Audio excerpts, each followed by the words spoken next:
O livro de Levítico, Antigo Testamento, capítulo de número 9, para nós fazermos uma leitura aqui na Palavra de Deus e estar compartilhando com os nossos irmãos uma palavra para os nossos corações. Levítico, capítulo de número 9, são 24 versículos e eu quero ler esses 24 versículos, tá bom? A leitura devocional foi feita de forma compartilhada com a igreja. Essa que eu vou ler e você acompanha aí, tá bom? Levítico capítulo 9, do 1 ao 24. Aconteceu ao dia 8º que Moisés chamou Arão e os seus filhos e os anciãos de Israel, e disse a Arão: toma um bezerro para a expiação do pecado e um carneiro para o holocausto sem mancha. Traz-os perante o Senhor. Depois falarás aos filhos de Israel, dizendo: tomai um bode para a expiação do pecado, e um bezerro, e um cordeiro de 1 ano, sem mancha, para o holocausto. Também um boi e um carneiro, por sacrifício pacífico, para sacrificar perante o Senhor, e oferta de manjares, amassada com azeite, porquanto hoje o Senhor vos aparecerá. Então trouxeram o que ordenara a Moisés diante da tenda da congregação, e cegou-se toda a congregação e pôs-se perante o Senhor. E disse Moisés: esta coisa que o Senhor ordenou fareis, e a glória do Senhor vos aparecerá. E disse Moisés a Arão: chega-te ao altar, e faz a tua expiação de pecado e o teu holocausto, e faz expiação por ti e pelo povo. Depois faz a oferta do povo, e faz expiação por ele, como ordenou o Senhor. Então Arão se chegou ao altar, degolou o bezerro da expiação, que era por si, e os filhos de Arão trouxeram o sangue, e molhou o dedo do sangue e pôs sobre as pontas do altar, e o resto do sangue derramou à base do altar. Mas a gordura e os rins e o redenho do fígado de expiação do pecado queimou sobre o altar, como o Senhor ordenara a Moisés. Porém, a carne e o couro queimou com fogo fora do altar, fora do arraial. Depois degolou o holocausto, e os filhos de Arão lhe entregaram o sangue, e ele espargiu sobre o altar em redor. Também lhe entregaram o holocausto nos seus pedaços, com a cabeça, e queimou sobre o altar. E lavou a fressura e as pernas, e queimou sobre o holocausto no altar. Depois fez chegar a oferta do povo, e tomou o bode da expiação do pecado, que era pelo povo, e o degolou, e o preparou por expiação do pecado, como o primeiro. Fez também chegar o holocausto, e o preparou segundo o rito. E fez chegar a oferta de manjares, e a sua mão encheu dela, e queimou sobre o altar, além do holocausto da manhã. Depois degolou o boi e o carneiro, em sacrifício pacífico, que era pelo povo. E os filhos de Arão entregaram-lhe o sangue, que espargiu sobre o altar em redor, como também a gordura do boi, e o carneiro, e a cauda, e o que cobre a fressura, e os rins, e o redenho do fígado. E puseram a gordura sobre o peito, e ele queimou a gordura sobre o altar. Mas o peito e a espádua à direita, Arão moveu-se por oferta de movimento perante o Senhor, como Moisés tinha ordenado. Depois Arão levantou as mãos ao povo e os abençoou, e desceu, havendo feito a expiação do pecado, e o holocausto e a oferta pacífica. Então entraram Moisés e Arão na tenda da congregação, depois saíram e abençoaram o povo, e a glória do Senhor apareceu a todo o povo, porque o fogo saiu de diante do Senhor e consumiu o holocausto e a gordura sobre o altar, o que vendo todo o povo jubilou e caiu sobre as suas faces. Amém? Sabe, irmãos, existem textos da Bíblia que você percebe que muitos irmãos evitam ler, né? Primeiro, por causa da complexidade, por não entender aquilo que está lendo. Se eu fosse fazer aqui uma pesquisa particular, alguns poucos irmãos aqui poderia me dar mais ou menos uma ideia daquilo que eu acabei de ler. E você vai ver aqui que isso era o culto mosaico, o culto levítico. Já está concluído aqui a construção do tabernáculo, está concluído aqui a consagração de Arão e dos sacerdotes, e então agora vai iniciar-se um culto. Esse culto com vários sistemas de rituais, por exemplo. E aqui nesse texto, os irmãos vão perceber que existe 3 animais distintos, né? Na verdade, 4 animais distintos.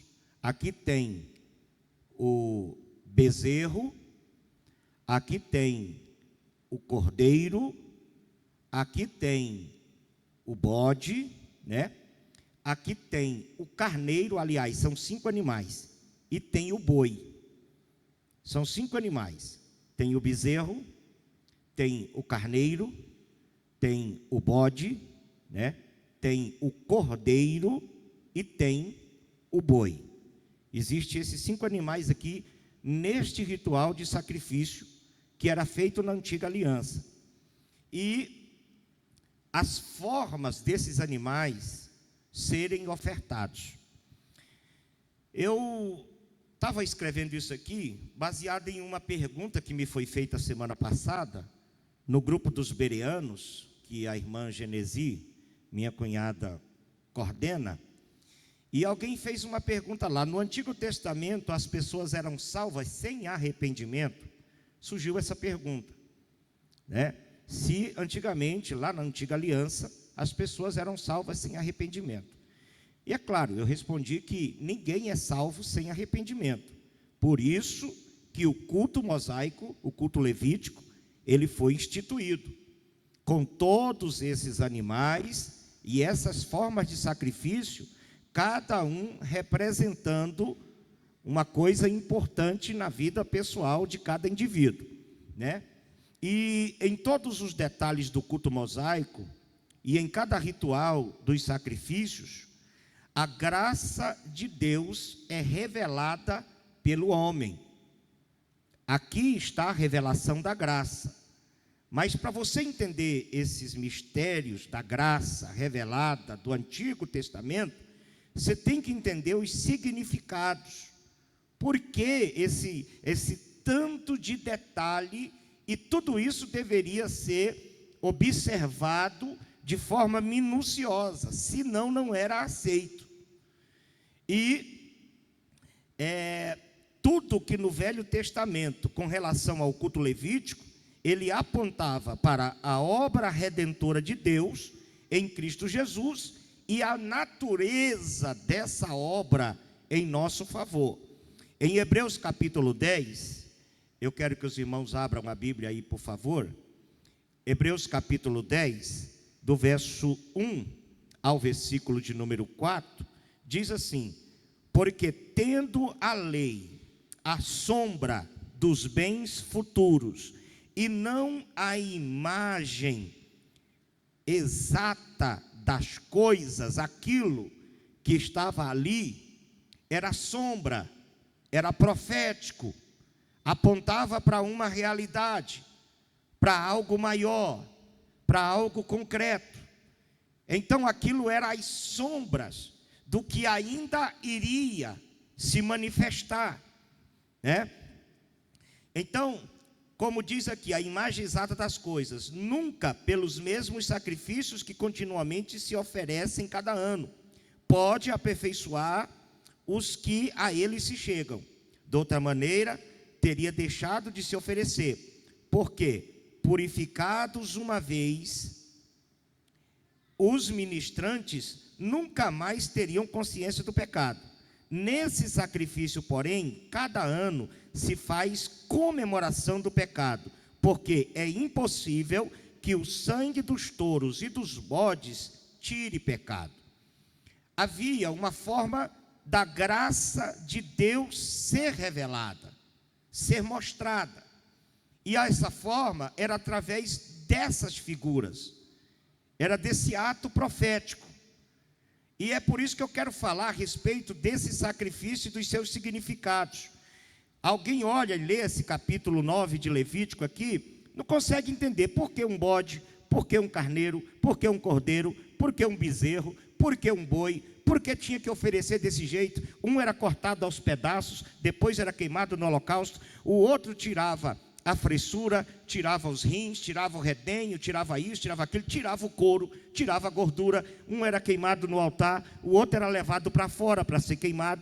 Tinha ainda 2 bodes que eram escolhidos, um era oferecido no holocausto e o outro era soltado no deserto e deixava ele embora. Que significado tinha tudo isso? Mas aquilo fazia parte do culto e era um ato profético.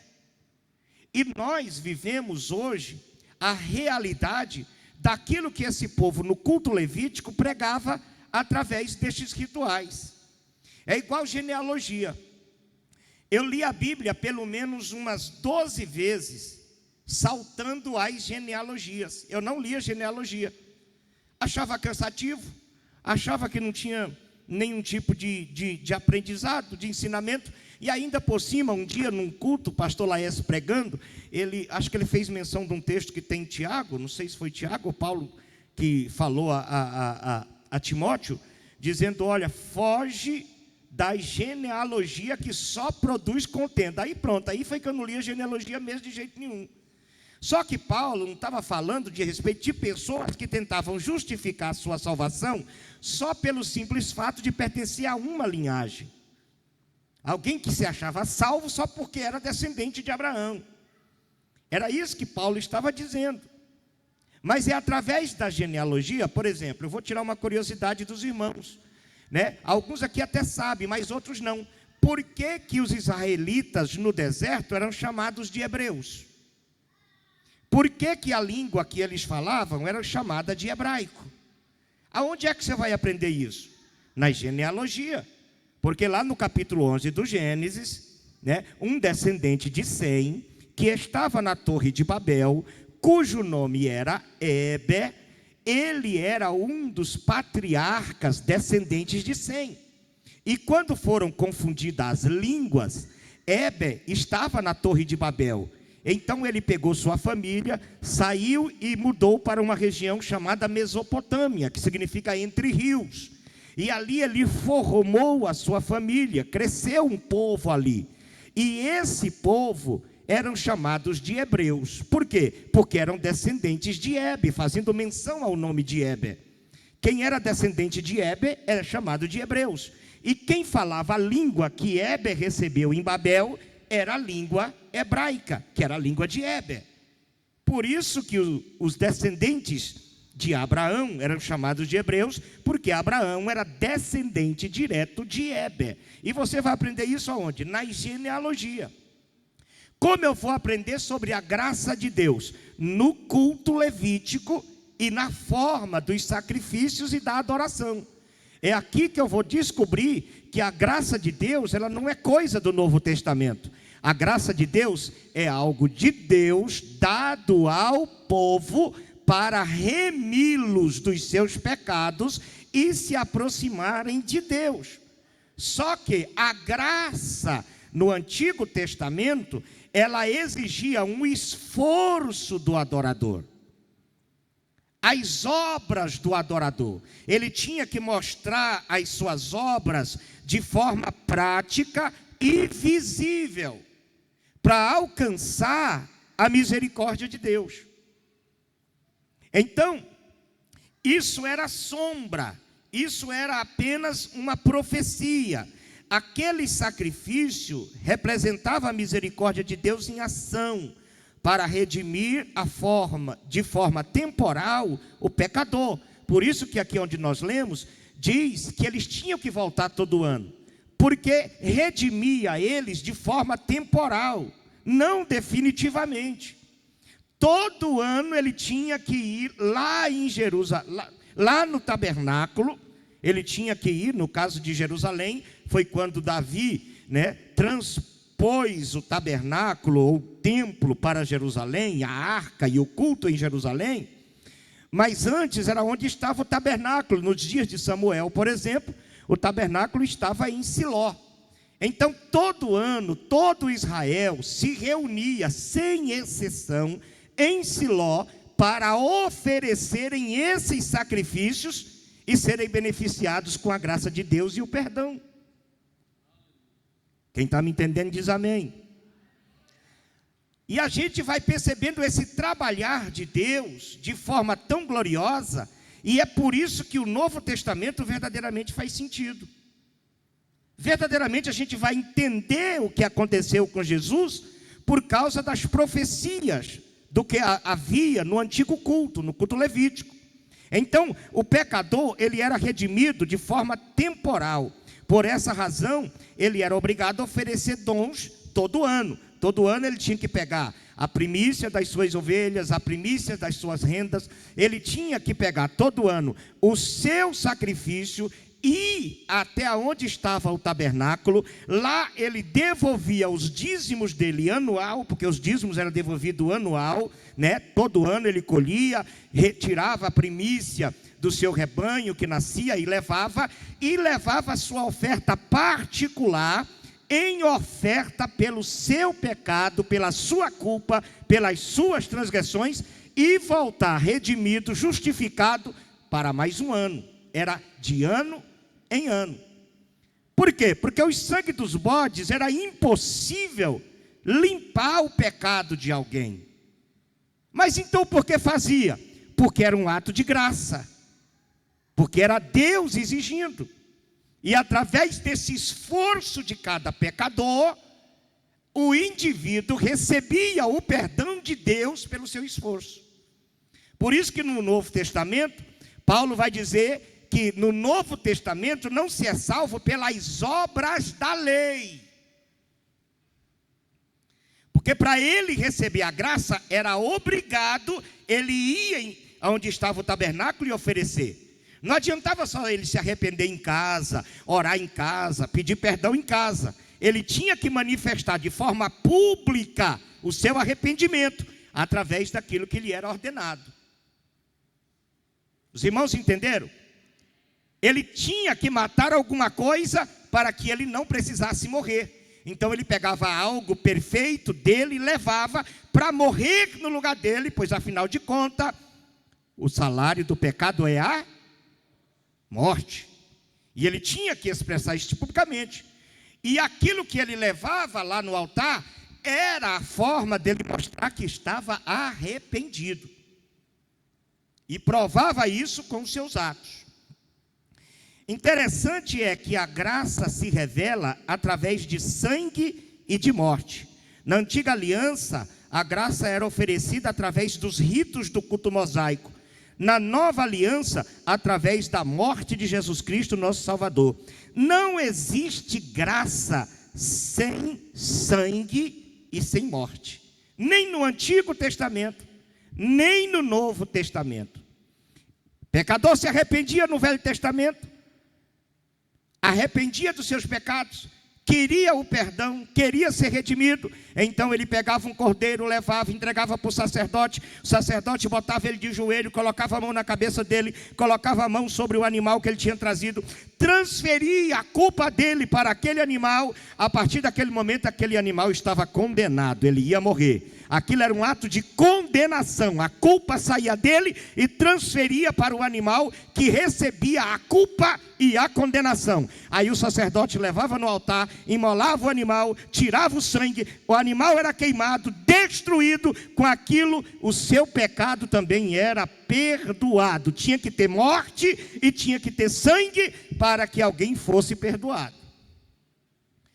Aí, como diz Hebreus, capítulo 9, versículo 22, diz assim: e quase todas as coisas segundo a lei se purifica com sangue, e sem derramamento de sangue não há remissão de pecados. No Antigo Testamento, para que fôssemos perdoados, teve que também ter um cordeiro. Só que esse mais não era um cordeiro meu. Não foi eu que criei, não foi eu que zelei, não foi eu que engordei, não foi eu que cuidei daquele cordeiro de forma precisa para levar. Esse foi um cordeiro doado por Deus, que desceu, pegou a minha culpa, pegou o meu pecado, lançou-se sobre a sua carne, glória a Deus, subiu no altar da cruz, morreu em nosso favor e nos redimiu de todo o pecado e nos ofertou a graça de Deus. Eu gosto de pregar o Antigo Testamento e essas coisas, porque são gloriosas, ensinam a gente. Aleluia! Então a graça de Deus, tanto no Antigo Testamento como no Novo Testamento, exigiu sangue e morte, para que ela fosse revelada. Agora aqui tem alguns significados que eu quero compartilhar com os meus irmãos. Primeiro, o bezerro e o bode. O que significa esses dois animais? Eu disse que tem 5 animais aqui no capítulo 9 de Levítico. Primeiro, um bezerro. Depois, um carneiro. Depois, um bode. Depois, um cordeiro. E por último, um boi. Mas por que tem aqui, nesse texto que nós lemos, primeiro, o bezerro, que era oferecido pelo povo, e o bode, que também era oferecido individualmente pela pessoa. Vamos ler aqui, acontece aqui, Levítico capítulo 9. Vocês leiam para mim o versículo de número 3, por favor.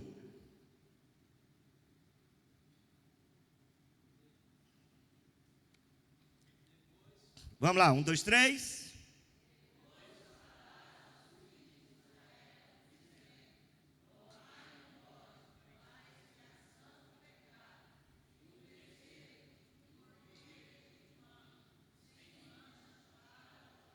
Tomai um bode para a expiação do pecado, e um bezerro, e um cordeiro de 1 ano, sem mancha, para o holocausto. Então vamos pegar aqui primeiro o bode e o bezerro. Por quê? Tinha esses dois animais. Os irmãos sabem que bezerro não é boi. Bezerro é mais ou menos aí de 1 ano, é um bezerro ainda, não é? Eu não sou da agricultura, não entendo a respeito de vaca, nunca tive vaca, viu? Lá em casa tem umas galinhas, mas nem minha não é. Então, eu não entendo muito a respeito de bezerro. Sei que bezerro ainda não é boi, né? É jovem, é um animal jovem.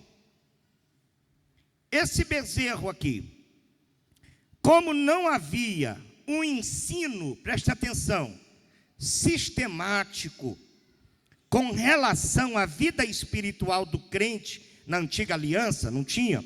Lá no tempo de Moisés, de Israel, não havia pregação, ensino. O que havia?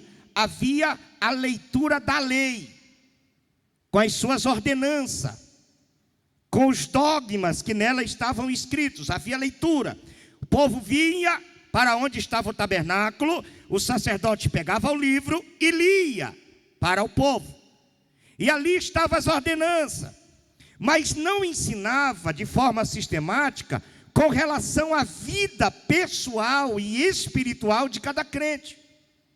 Eles não sabiam o que significava natureza humana, quais são as fraquezas, quais são os detalhes. Natureza espiritual, qual é a forma, os detalhes de alguém que recebe a natureza espiritual.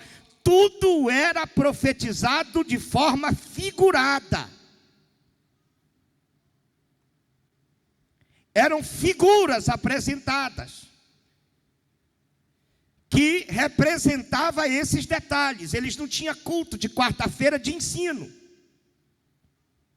Não tinha. O que eles liam naquela época, eles iam para casa. Ninguém tinha acesso ao livro da lei. Ninguém tinha. Ficava com o sacerdote. A cópia que Moisés escreveu ficava com o sacerdote. E apenas uma vez por ano, esse livro da lei era lido, com os direitos e deveres de cada crente. Mas a questão da vida espiritual, dos dons, da manifestação, da natureza caída, da natureza renovada, tudo isso ainda estava oculto aos olhos da humanidade e de Israel naquela época. Eles não tinham. Eles profetizavam através de figuras. Aleluia! Tanto é que quando Jesus chega e começa a pregar, ensinando, diferente dos fariseus e dos escribas, o povo se aglomerou atrás de Jesus, porque ninguém ainda tinha visto uma pregação daquele jeito. Nas sinagogas, não era ministrado sistematicamente um culto de ensino. Era lido o livro da lei. Jesus vai na sinagoga. Quando chega na sinagoga, alguém dá a ele, visitante, a oportunidade de ler. A Bíblia diz que Jesus pega o livro do profeta Isaías, no capítulo 61. O Espírito do Senhor Jeová está sobre mim. E lê aquele texto, fecha o livro e senta. Aí todo mundo fica olhando para Jesus. Aí Jesus se levanta de novo e quebra o protocolo da sinagoga. Ele diz: hoje essa palavra se cumpriu no meio de vós. Aleluia! E ministrou na sinagoga. E se você ler lá, houve tumulto, o povo ficou furioso. Então eles iam pela fé e profetizavam por figuras, porque não havia ensino sistemático a respeito do que era ministrado ali. Como não havia esse ensino com relação à vida espiritual do crente, eles pregavam por figuras. Paulo vai falar sobre isso em Colossenses, e a leitura que o pastor Osmar fez aqui, ela traz essa evidência, quando ele fez a leitura devocional, em Colossenses capítulo 2, coloque por favor, verso 16 e 17. Paulo está agora pregando, ensinando a igreja de Colosso, e tem um monte de israelita querendo levar a igreja a praticar os dogmas da lei e ser salvo pelas obras da lei, cumprindo datas comemorativas, sagradas dos israelitas. Aí Paulo diz assim: portanto, ninguém vos julgue pelo comer, ou pelo beber, ou por causa dos dias de festa, que só era reconhecido um judeu de verdade se ele participasse das festas anuais que havia no tabernáculo. Se ele não fosse no tabernáculo, não levasse a oferta, não acreditava que ele tinha sido redimido ou perdoado. E quem estava em Colosso dizia para os crentes: não, você serve a Jesus, está tudo muito certo, mas tem que voltar em Jerusalém e levar um cordeiro. Tem que voltar nos dias das festas. Nos dias de lua nova, tem que guardar. Sabe que eu nunca parei para pesquisar a respeito dessa questão de lua nova, mas eu acho que havia uma simpatia judaica muito grande nesse negócio de lua nova aí. Mas ninguém vos julgue pelos dias de festa, pelo comer, pelo beber, lua nova ou os sábados, o qual eles queriam que a igreja cristã também guardasse o sábado. Queria que eles servissem a Cristo, mas ainda escondido nas obras da lei. Paulo diz: ninguém vos julgue por isso, porque isso são sombra das coisas futuras. O meu texto diz: a realidade, porém, está em Cristo. Aquilo que no Antigo Testamento trazia a ideia de graça, de perdão e de remissão, era apenas uma sombra de um corpo que ainda chegaria. Quando você está andando e o sol está atrás de você, sua sombra vai longe. Quem vem ou está numa esquina, ele primeiro enxerga a sua sombra. No Antigo Testamento, esses cultos, essas ordenanças, eram apenas mostrando a sombra de alguém que estava descendo para resolver de uma vez por todas o pecado. Jesus Cristo, nosso Salvador. Paulo diz: aquilo era sombra. O verdadeiro corpo agora já está presente. Cristo já está entre nós.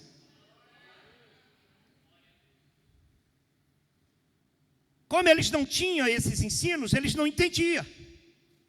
Esses dois animais, o bezerro e o bode, tinham a finalidade de representar a dupla natureza humana. Por isso que tinha um bezerro e tinha um bode. Porque eles representavam o que eles ainda não entendiam. Por isso que eles tinham que trazer o bode e tinham que trazer o bezerro.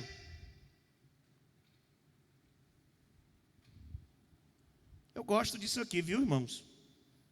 Não sei se vocês gostam, mas eu gosto de ler, gosto de pregar, gosto de ensinar a respeito disso. A natureza terrena e a espiritual, estas, por sua vez, conflitam constantemente. Paulo chamou de carne e espírito.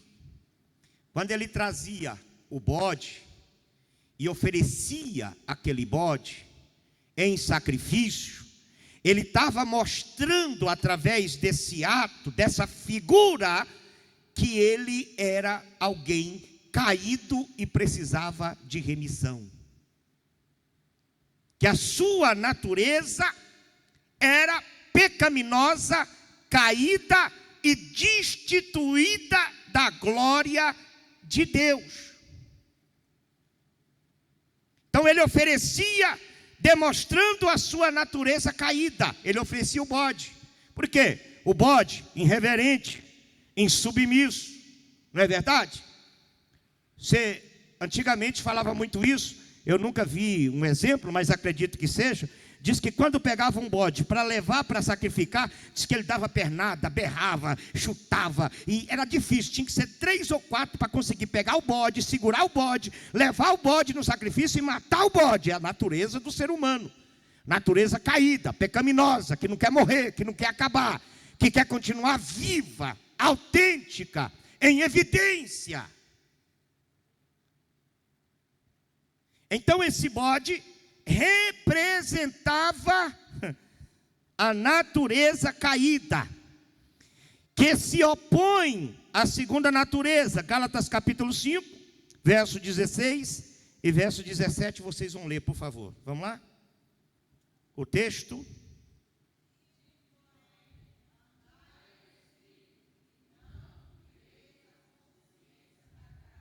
Verso 17.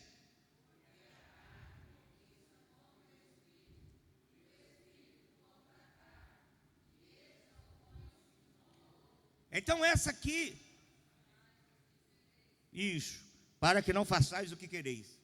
Então isso aqui está a representatividade de dois animais de natureza intrinsecamente diferente uma da outra. O bode, irreverente, insubmisso, coiceiro, bruto. E o bezerro, calmo, tranquilo, pacífico. Se por um lado a natureza caída, que é a da carne, que contraria tudo com relação à lei divina, avareza, prostituição, adultério, mentira, roubo, inimizade, porfia, emulação, ódio, concupiscências, tudo isso era trazido na figura de um ser que representava essa natureza. E ele era obrigado a trazer, levar para o sacerdote, e o sacerdote imolava aquele bode, colocava no altar, e naquele momento ele estava pregando, ele estava ensinando, sem dizer uma palavra, dizendo assim: eu renuncio à minha natureza terrena e caída, que é inimiga de Deus, ela morre com esse bode nesse altar, eu abro mão dela. E aí depois ele tinha que trazer o bezerro, que também sofria o mesmo ritual do primeiro. Esse bezerro representa o crente como nova criatura em Cristo Jesus. Então ele trazia os dois animais. O primeiro, ele trazia dizendo: eu sou isso, sou bode. Quando Jesus disse lá no seu sermão, que naquele dia descerão os anjos, separarão as ovelhas dos bodes. Quem é o bode? Aquele que não se submete à palavra, aquele que não aceita o sacrifício de Cristo como verdade, aquele que não está disposto a abandonar o pecado com as suas concupiscências, aquele que faz questão de querer viver na igreja, mas ainda sendo o velho homem em atividade. Sabe qual é o problema da igreja hoje, irmãos? Que é mais difícil do que antigamente. Eu sou pastor há 30 anos. 30 anos que eu estou pastoreando, ensinando, pregando, falando para as pessoas do amor de Jesus, levando para os outros, compartilhando aquilo que eu estou aprendendo e tenho aprendido. É que antigamente a pessoa que não queria ser transformada, não queria mudar de vida, não queria deixar os velhos hábitos, saía da igreja, ia embora, continuava ímpio lá fora, e ainda dizia: não sou crente porque não dou conta de ser crente. O problema da igreja hoje é que essas pessoas que ainda têm esse sentimento não querem sair da igreja, continuam na igreja fazendo o que não presta e o que não deve fazer, escandalizando a obra de Deus, dando trabalho para o pastor e profanando o santuário.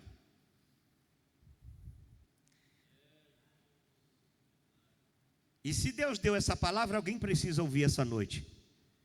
Pega esse bode em nome de Jesus, coloca ele no altar pela fé nessa noite, e deixa essa natureza velha morrer em nome do Senhor Jesus.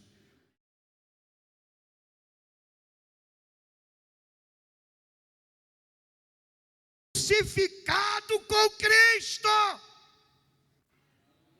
não vivo mais eu. Esse divino velho aqui quer bermuda, quer camiseta cavada, quer tênis da língua grande, quer jogar bola. O divino velho da antiga natureza quer pecado, quer viver no adultério, na prostituição. Por isso que ele precisa ser crucificado, sacrificado. Aleluia. Esse bode tem que morrer, pastor Vicente. Tem que ser levado no altar. Essa natureza de Jesus. Quer ver? Vamos ver o que diz Colossenses, vamos lá. Capítulo de número 3, verso 5, verso 10. Hoje você não traz um bode e leva para o sacerdote, mas hoje você chega com sinceridade, singeleza de coração, com arrependimento genuíno, chega diante do Espírito Santo que está nesse culto essa noite e diz para ele: eu rendo todas as minhas fraquezas, todas as minhas falhas, todos os meus defeitos, eu coloco no altar nessa noite. Senhor, mata em mim o velho homem. Repita essa frase, diga: Senhor, mata em mim o velho homem. Diga: eu deixo. Mas você tem que deixar mesmo, não fica resistindo não.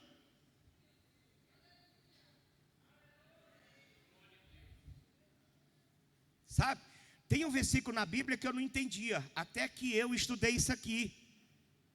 Lá no capítulo 49 do livro do Gênesis, quando o Senhor fala de Judá, diz que Judá é um jumento amarrado a uma videira. Diga: um jumento amarrado a uma videira.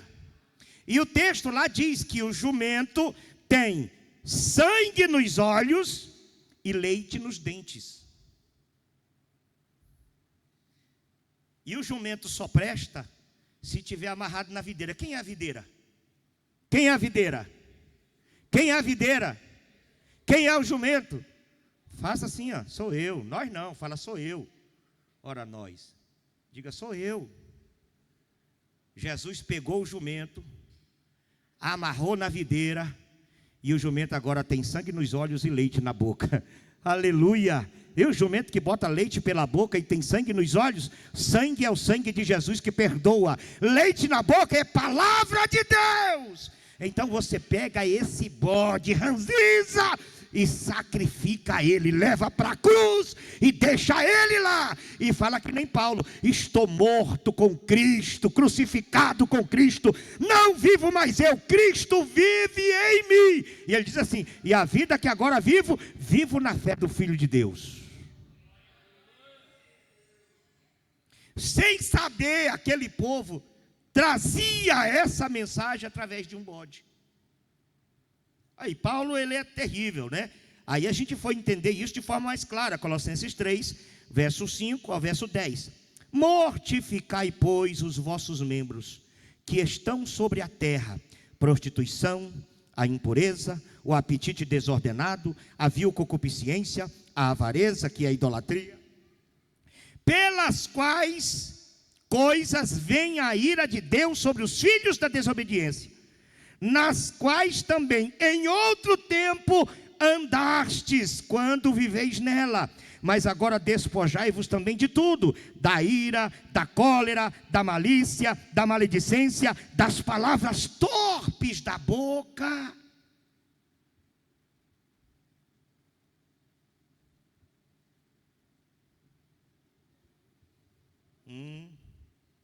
Não mintais uns aos outros, pois que já vos despistes do velho homem com os seus feitos. Se ainda não houve transformação na sua vida, é porque você ainda não sacrificou o velho bode.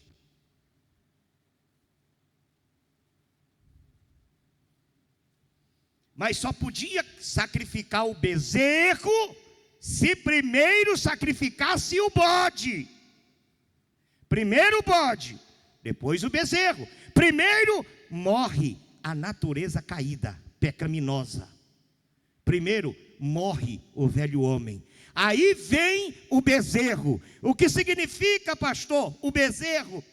Em contrapartida, no mesmo culto, também era oferecido em holocausto o bezerro, representando o crente revestido da natureza divina, ou seja, nova criatura redimida e transformada. Primeiro, o bode, depois o bezerro. Morreu o bode, agora ele era revestido da nova natureza. Conversão, transformação. Aleluia. Como disse Paulo em 2 Coríntios, eu quero que vocês leiam como se fosse um coro aqui essa noite. Capítulo 5 e versículo 17 de 2 Coríntios. Deixa eu ver se eu estou correto aqui. É isso mesmo. 2 Coríntios 5 e 17. Todos juntos, vamos lá. 1, 2, 3. Assim que, se alguém está em Cristo, nova criatura é. As coisas, eis que tudo se fez novo. Agora é o bezerro que está no altar. Agora é a natureza de Cristo sendo gerada em mim. Agora eu não tenho mais a natureza do bode. Agora é Cristo que reina na minha vida. Por isso que era um bezerro. Vida nova, começo. Novinho. Aleluia. Nicodemos chegou e disse: mestre, eu sei que és vindo de Deus, que ninguém faz isso se Deus não for com ele. Jesus olhou e disse: te é necessário nascer de novo. Mas como é que um homem velho que nem eu pode voltar ao ventre da minha mãe? Aí ele vem com a lenda da reencarnação. Jesus disse: rapaz, eu estou te falando de coisas terrenas. O que Jesus está dizendo? Que a doutrina do novo nascimento não é coisa que estava lá no Velho Testamento. Na oferta do pecador. Eu não estou te falando de coisa de cima, estou te falando de coisa da terra, rapaz. Quem não nascer da água e do Espírito, nunca pode ver o reino de Deus. Tem que nascer de novo. Tem que sacrificar o bezerro. Aleluia. Porque se alguém está em Cristo, é nova criatura. Os velhos feitos acabaram. A vida de pecado, de idolatria e de vaidade desapareceu. Aleluia. O novo homem se revela com a nova natureza, praticando as mesmas obras de seu Salvador, obras dignas de arrependimento, como disse João Batista.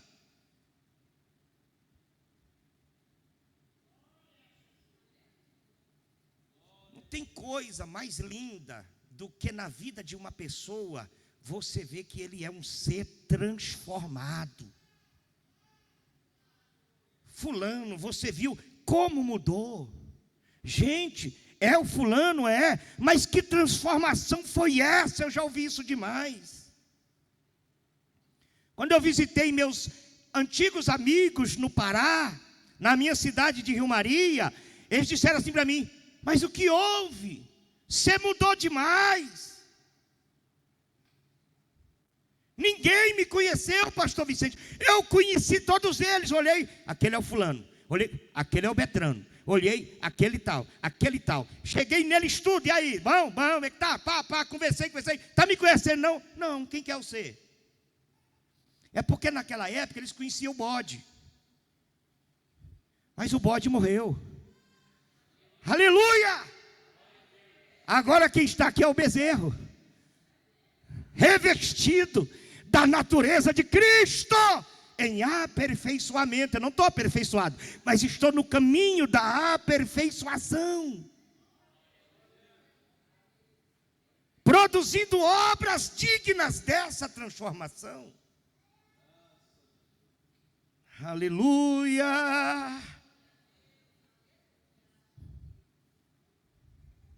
Colossenses 2, do 10 ao 15. E vos vestistes do novo, que se renova para o conhecimento segundo a imagem daquele que o te gerou. Quanto mais você aceita Cristo te transformar, quanto mais você aceita a natureza de Cristo ser gerada em você, mais parecido com Cristo você se torna. Oh, aleluia! Porque somos chamados de cristãos.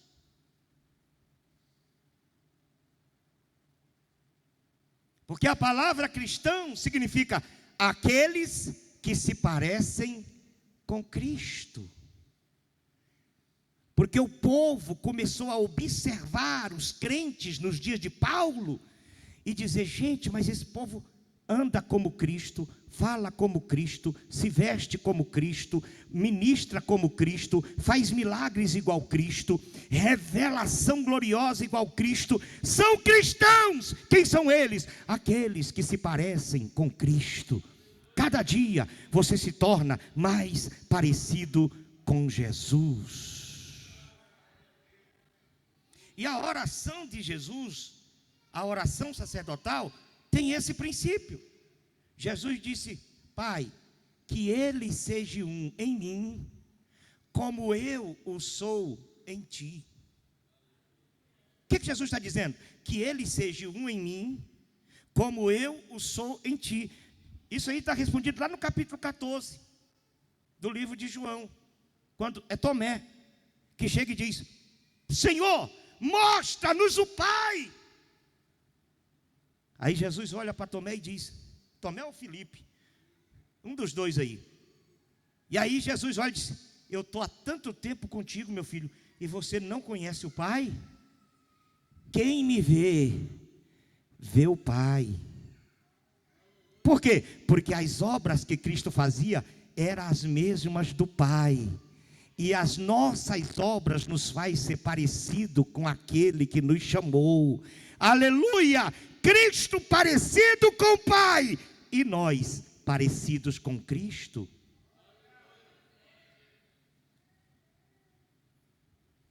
E aí Paulo diz: sedes meus imitadores, como eu sou de Cristo. Paulo literalmente disse: eu me pareço com Cristo, se pareçam comigo.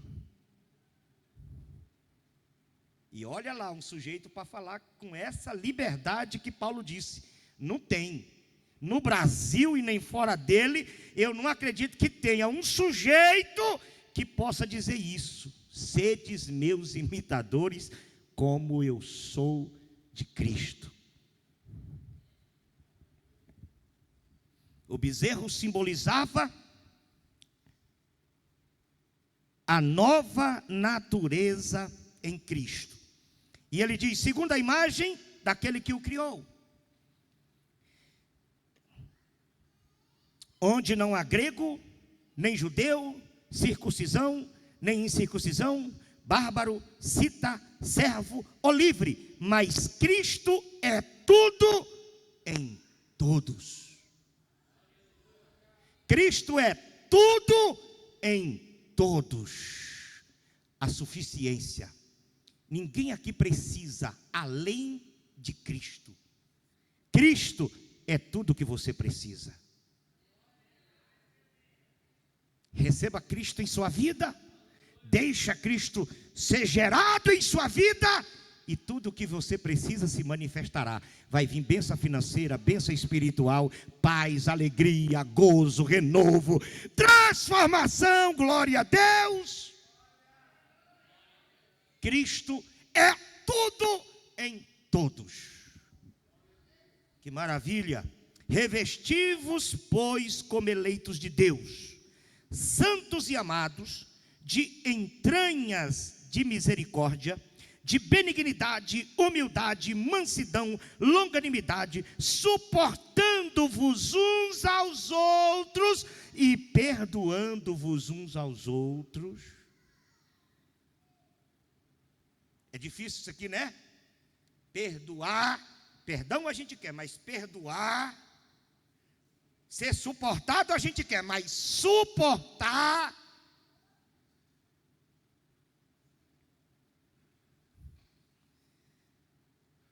Aleluia. Se algum tiver queixa contra o outro, assim como Cristo vos perdoou, assim fazei vós também. E sobretudo, revesti-vos de amor, que é o vínculo da perfeição. E a paz de Deus, para o qual também fostes chamados em um corpo, domine em vossos corações e sejam agradecidos. A nova criatura se revela com essas características. Então aquele povo, eles não imaginavam com detalhes a natureza daquele culto que lhes eram exigidos. Mas eles pregavam pela fé aquilo que um dia nós entenderíamos. E você está hoje sendo esclarecido por essa palavra. Por isso que é importante você ler e tentar entender esses mistérios aqui, porque isso é mensagem de Deus para o nosso coração, para a nossa vida, para a nossa alma. Levítico capítulo 9 e versículo 19. Os dois juízes eminentes, vamos lá. Tudo nesse culto aqui, ok? O bode, velha criatura. O bezerro, nova criatura.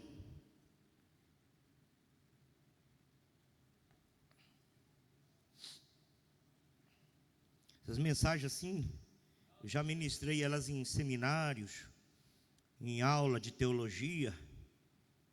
Surgem tantas perguntas, né? Levítico 9:19. Como também a gordura do boi e do carneiro, e a cauda, e o que cobre a fressura, e os rins, e o redenho do fígado.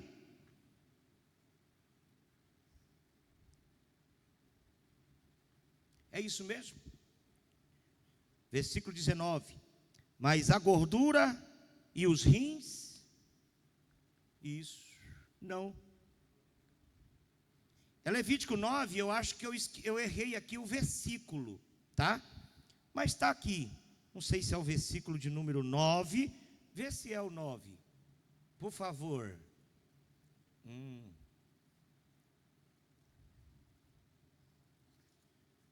Vamos achar? Vamos? Vamos lá. Está lendo a palavra, vamos estudar a palavra aqui. Levítico capítulo 9, é o 9, eu não saí dele, não posso sair dele, né?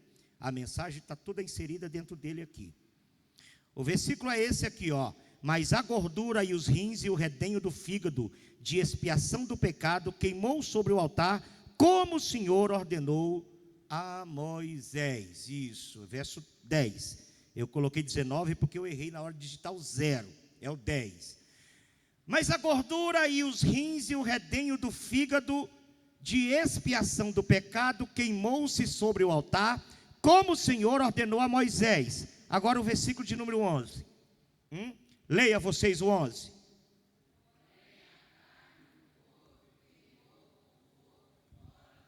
Aqui você vai ver que tanto o bode, que era trazido, como o bezerro, as entranhas, as vísceras desses animais sofriam um ritual de forma diferente. Isso aqui é para curioso, é quem lê a Bíblia, mas por quê? Que bota lá no versículo de número 9, volta ele por favor. Aí você pergunta assim, versículo 10, perdão. Por que a gordura, os rins, o redenho do fígado, de expiação do pecado, queimava em cima do altar? E por que, versículo de número 11, perdão, e por que a carne e o couro era queimado fora do arraial, tirava do altar e era levado para fora do arraial? Aqui tem uma lição também. 2 juízes, dois tipos de juízo. O primeiro, o que era queimado em cima do altar, representava o juízo de Deus no homem. A consciência de que tudo que você fizer na vida, um dia, você vai dar conta a Deus em juízo, se você não se arrepender e se você não confessar o seu pecado.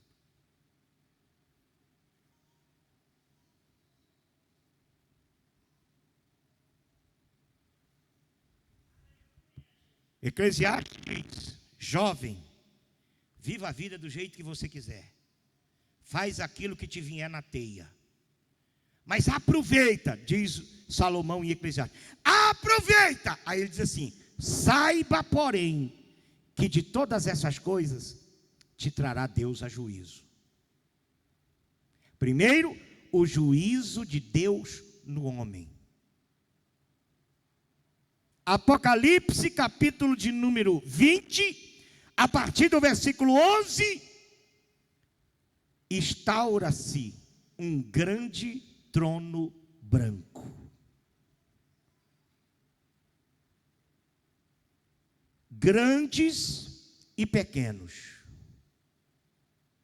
ricos e pobres, sábios e ignorantes, no sentido de conhecimento, vão comparecer diante desse tribunal. Quem estará sentado nele? Cristo. Quem estará ao lado de Cristo? A igreja.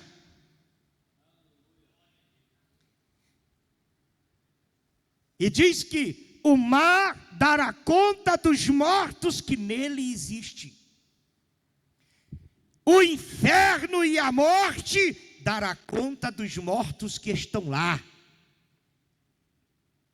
A terra, desde Adão, trará de volta os seus mortos, e todos eles comparecerão diante do tribunal, do juízo final, e serão julgados todos, cada um segundo as suas obras. Diz que lá abrirão-se os livros. Que livros, pastor? 166 livros, não é? Hã? —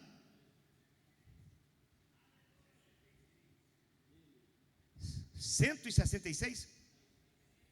66 livros que tem aqui. 31.173 versículos. Os livros que dizem Apocalipse que se abrirão, esse aqui, livro do Gênesis, Êxodo, Levíticos, Números, Deuteronômio, nem vou falar tudo que eu vou esquecer alguns aqui, eu sabia falar de cor.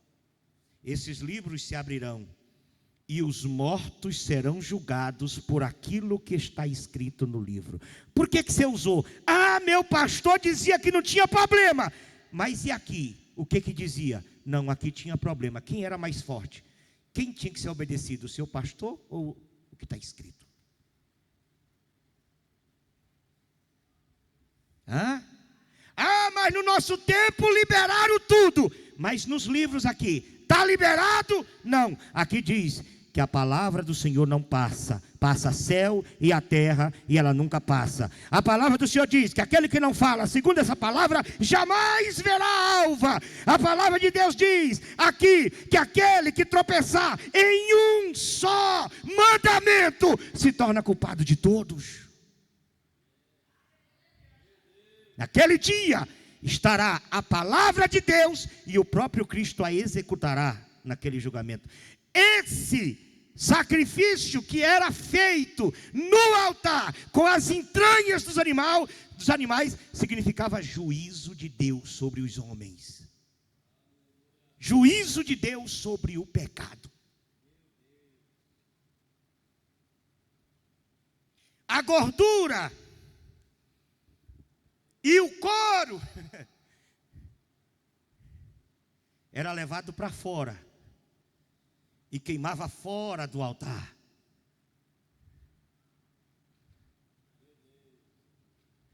Você sabe qual é a representação do couro no Antigo Testamento? Vida moral. Quando o Senhor quis tampar a imoralidade de Adão e Eva, o que ele usou? Couro. E fez uma roupa de couro. Porque aqueles aventaizinhos de paia que eles fizeram não funcionou para Deus. Alguém diz, mas Deus não se importa com roupa. Então por que não deixou Adão e Eva vestidos naqueles avental de folha de coqueiro, de bananeira, de figueira, sei lá, era uma folha lá. Deus pegou, matou um animal, sacrificou para tampar a vergonha. Couro fala de vida moral. E era levado para fora do arraial. Aqui é julgamento do homem no homem. Isso aqui é forte. Primeiro, julgamento de Deus no homem. Todos aqui sabemos que vamos passar pelo tribunal. Os salvos no tribunal de Cristo para galardão e os ímpios no juízo final para cair no lago que arde como fogo para sempre. Agora, esses que eram levados para fora do arraial e queimados lá fora, é juízo do homem no homem. Eu quero ler alguns versículos aqui. Alguém um dia disse assim para mim, pastor, que hora que tem lá? Ainda tem meia hora, né? Pastor, a Bíblia diz para a gente não julgar. Porque você vê uma pessoa desmantelada na igreja e quer chamar a atenção da pessoa, aí alguém diz, mas a Bíblia diz para você não julgar. Fora de contexto a pessoa me disse isso. Eu falei, vamos lá para o texto. Quando chegou no texto lá, sabe quando Jesus disse assim, não julgueis para que não seja julgado? É quando eu quero medir o caráter de uma pessoa pela aparência, pelo dinheiro, pela posição social. Esse é o julgamento que eu não posso fazer. É achar que Deus só usa um homem que está vestido com roupas caras, com sapato caro, que sabe falar o grego, o hebraico e mais não sei quantas línguas, e não acredito que Deus possa usar alguém analfabeto aqui na igreja. É esse julgamento que a Bíblia me proíbe fazer. Agora veja aqui, Mateus capítulo 16, por favor.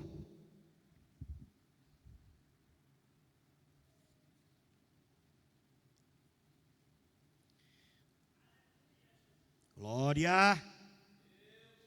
Vocês estão aqui presentes? Entendendo a palavra? Hã? Eu quero um capítulo depois que está em João, coloca para mim, a quem retiver diz o pecado será retido. Coloque para mim, mas primeiro esse aqui, Mateus 16, por favor. Eu peguei em casa, li ele lá, mas eu pensei que eu ia guardar ele de cor, já esqueci. Versículo 19. Põe o verso 19 aí para mim, David, vem. O Senhor, depois da declaração de Pedro, o Senhor disse assim, eu te darei as chaves do reino dos céus, e tudo o que ligardes na terra, será ligado no céu. Autoridade de julgamento dado aos líderes da igreja. Mas isso aí é para homem de Deus. Não é para alguns camaradas que se faz aí de pastor, que acha que é isso, que é bispo, que é papa, que é não sei o quê. Não, não. Isso aí é para homem de Deus, que tem o Espírito de Deus e julga segundo a reta justiça de Deus. Te darei as chaves do céu, e tudo que ligares na terra será ligado no céu, e tudo que tu desligares da terra será desligado no céu. Se um homem de Deus, junto com mais 2 ou 3 homens de Deus, tirar alguém na igreja de comunhão, querido, se Jesus vier, você não sobe, porque o Senhor deu autoridade a esses homens. Coloca para mim o João aí. Deixa eu ler mais esse aqui de João. Aleluia. E havendo dito isso, é o antes ou é o depois? E havendo dito isso, soprou sobre eles e disse, recebei o Espírito Santo. Qual que é o outro versículo? E disse-lhes, pois, Jesus outra vez. Vai ser... Uai, menino. É o 23. É o 22, soprou sobre eles o Espírito, encheu eles de autoridade, encheu eles de capacidade, e aí disse, aqueles a quem perdoardes os pecados, serão perdoados. E aqueles a quem retiver não perdoar o pecado, serão retidos. Não será perdoado. Para quem que Jesus deu essa autoridade?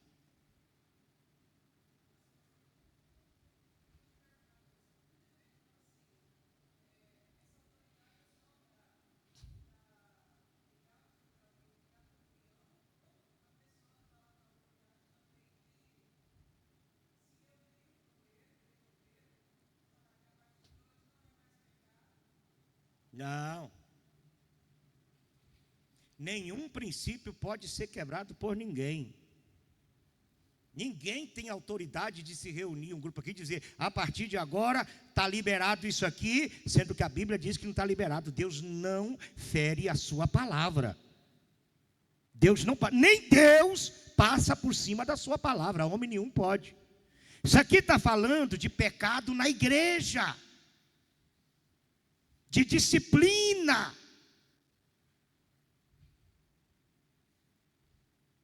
Está dizendo que você tem que estar submisso a uma autoridade espiritual constituída por Deus. Por que vocês acham que Jesus foi ser batizado por João? Por que vocês acham? Ele não era filho de Deus? Sim ou não? A igreja está aqui? Jesus era filho de Deus? Senhor dos senhores? Criador de todas as coisas? Mas olha Jesus na fila. 5.000 pessoas sendo batizadas, Jesus está na fila. Jesus não furou fila. Ele está indo, está na fila. Está na fila. Aí eu pergunto, Jesus está indo lá e eu vou perguntar para ele: o que o senhor está fazendo aí, Jesus? O senhor é rei dos reis, o senhor é filho do... O senhor é isso? É porque o pastor, naquele momento, é João. É ele o pastor. E Jesus só vai ter ministério se ele se submeter ao pastor, a João. Então ele vai se submeter à mão de João. Quando Jesus chega na água, João olha e diz: não, Senhor, eu que preciso ir a ti, tu vens a mim. O que Jesus diz? Deixa, João, para que se cumpra toda a justiça de Deus, a Bíblia. Eu preciso passar pela tua mão. Quando João batiza Jesus, e Jesus se torna membro da igreja de João, aí o céu abre, o Espírito desce, e a voz lá de cima diz: este é o meu filho amado, a quem eu tenho prazer. Aí Deus apresenta a Jesus, depois que Jesus se submete a João, a autoridade espiritual. É um princípio que não pode ser quebrado. E a igreja tem de Deus, os ministros, os pastores, os líderes verdadeiramente salvos, têm de Deus a autoridade de julgar. Quando aquele camarada começou a ter relação sexual com a mulher do pai, na igreja de Corinto, Paulo entrou em ação imediatamente. Olha o que Paulo disse. Isso aqui é para dizer que o pastor divino está meio perturbado, está falando coisa. 1 Coríntios capítulo 5, versículo 12. Coloca aí, por favor. Porque que eu tenho em julgar também os que estão de fora. Não julgais vós os que estão de dentro. Versículo 13. Mas Deus julga os que estão de fora. Tirai, pois, dentre vós esse iníquo. Ele estava em pecado, a igreja sabia, os líderes sabiam, e ninguém tinha coragem de mexer com o camarada. Devia ser um bigode grosso na igreja.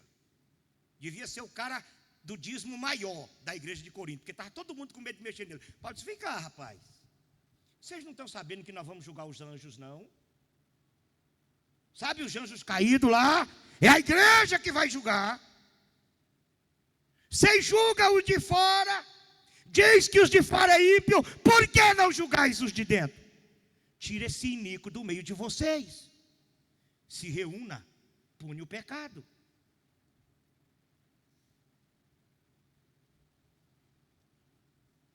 Eu posso ouvir um amém da igreja? Veja que tudo isso estava revelado no culto levítico. E tem mais coisa aqui. Tem o boi, tem o cordeiro, tem a oferta de movimento. Tinha uma oferta lá que eles tiravam, e enquanto queimava ficava mexendo ela assim, ó. Por quê, pastor? uma outra oportunidade eu explico por quê. Deus abençoe vocês. Deus abençoe a amada igreja. Levante a mão, segure assim, receba essa palavra em nome de Jesus. Saia daqui edificado para a glória do Senhor.